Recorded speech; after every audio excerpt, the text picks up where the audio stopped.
Hello, and welcome to another book review with Brimbank Libraries. The book that I'm talking about today is Ada Palmer's Too Like the Lightning. Now, this is a pretty special novel.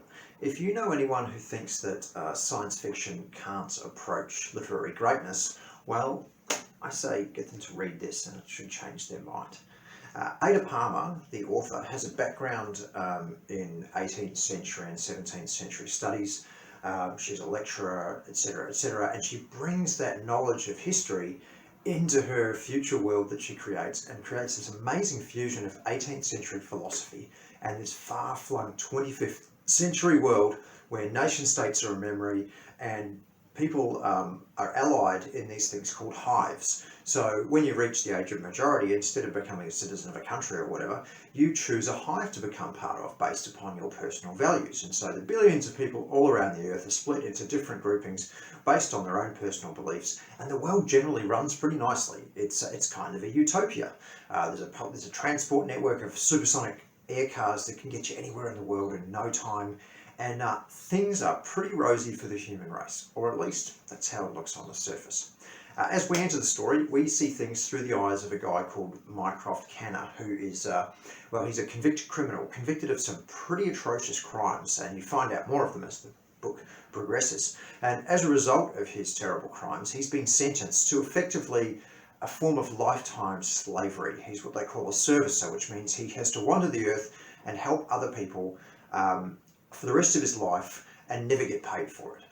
What he gets for his help is food and shelter. That's it. He's not allowed to accept any other payment. But because he's a really talented guy, despite his terrible crimes, he finds himself working with some of the most powerful people in this 25th century Earth, and starts to be a part of the uncovering of some terrible crimes that have been committed in the name of keeping Earth going harmoniously, in the name of stopping all the hives going to war.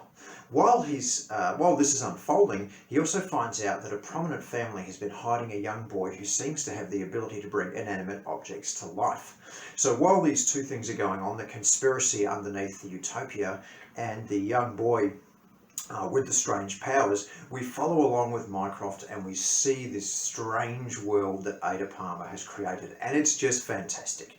I won't kid you, at times it's not the easiest read.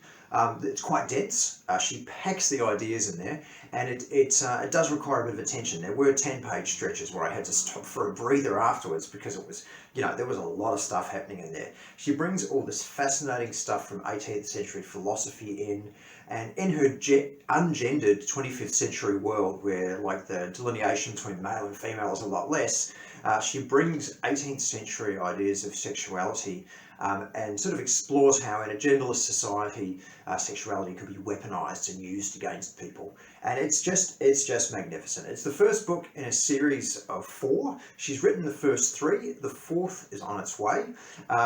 I really strongly recommend it if you're looking for something that's a little bit more literary than the average science fiction novel. We have it here at Brimbank Libraries, so if you'd like to request it, please let us know. And if you do read it, I'd love to hear what you think of Too Like the Lightning.